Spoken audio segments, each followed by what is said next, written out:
Hello hi இன்றைக்கி நம்ம வீட்டில் சுட சுட மஷ்ரூம் பிரியாணி தாங்க பண்ணியிருந்தோம். இது எப்படி பண்ணலான்னு சொல்லிட்டு உங்களோட ஷேர் பண்ணிக்கிறேன். நல்ல ஒரு கையளவுக்கு கொத்தமல்லி புதினா நல்லா க்ளீன் பண்ணி எடுத்திருக்கேன். அதே மாதிரி காரத்துக்கு ஒரு பச்சை மிளகா, பூண்டு ஒரு 9 10 பல் போல் தோல் உரித்து எடுத்திருக்கேன். ஒரு அரை ஸ்பூன் அளவுக்கு சோம்பு, ஒரு துண்டு அளவுக்கு இஞ்சி எடுத்திருக்கேங்க. அதே மாதிரி இது எல்லாத்தையும் நல்லா ஒன்றா மிக்ஸி ஜாரில் போட்டுட்டு இந்த மாதிரி ஃபைன் பேஸ்ட்டாக அரைச்சி எடுத்துக்கோங்க. 2 பெரிய வெங்காயத்தை நீல வாக்கில் கட் பண்ணியிருக்கேன். மஷ்ரூம் நல்லா க்ளீன் பண்ணிவிட்டு இந்த மாதிரி கட் பண்ணி எடுத்திருக்கேன். அதுக்கப்புறம் அடுப்பை பற்ற வச்சு குக்கர் வச்சுக்கோங்க. ஒரு 3 ஸ்பூன் அளவுக்கு எண்ணெயும் 2 ஸ்பூன் நெய் போட்டிருக்கேன். நல்லா நெய் உருகி எண்ணெய் சூடானதுக்கப்புறம் ஹோல் கரம் மசாலா, பட்டை, கிராம்பு, ஏலக்காய், பிரியாணி இலை இதெல்லாம் நல்லா போட்டு பொரிய விடுங்க. இது பொரிஞ்சதுக்கப்புறமா 2 பெரிய வெங்காயம் நீல வாக்கில் கட் பண்ணியிருக்கேன்.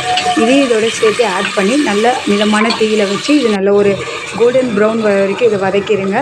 வதங்கினதுக்கப்புறமா அரைச்சி வச்ச அந்த கொத்தமல்லி புதினா அந்த பேஸ்ட்டை இதோடு சேர்த்துட்டு ஒரு தக்காளியை கட் பண்ணியிருக்கேன், அதை சேர்த்துக்கோங்க. இதோடு சேர்த்து ஒரு அரை ஸ்பூன் அளவுக்கு உப்பு சேர்த்து இது நல்லா வதக்கி விடுங்க. வதங்கினதுக்கப்புறமா காரத்துக்கு தேவையான மிளகாய்த்தூள், ஒரு ஸ்பூன் அளவுக்கு மல்லித்தூள், அதே மாதிரி அரை ஸ்பூன் கரம் மசாலா சேர்த்துருக்கேன். கொஞ்சமாக மஞ்சள்தூள் போட்டுக்கோங்க. இதோட 2 ஸ்பூன் அளவுக்கு தயிர் சேர்த்து நல்லா வதக்கி விடுங்க. அதோட மிளகாய்த்தூளோட ரா ஸ்மெல் போனதுக்கப்புறமா கட் பண்ணி வச்ச மஷ்ரூமை இதோட சேர்த்து நல்லா கிளறி விட்டுட்டு ஆல்ரெடி நான் கழுவி வச்ச அரிசி ஊற வச்சுருக்கேன். ஊற வச்ச அரிசியை தண்ணியை நல்லா வடிகட்டிட்டு அந்த அரிசியை இதோடு சேர்த்துக்குவோம். சேர்த்துட்டு அதுக்கப்புறம் அரிசிக்கு தேவையான அளவுக்கு தண்ணியும் சேர்த்து நல்ல ஒரு கொதி வர வரைக்கும் கொதிக்க விடுங்க. கொதி வந்ததுக்கப்புறம் இந்த சாப்பாட்டுக்கு தேவையான அளவுக்கு உப்பு சேர்த்துக்கோங்க.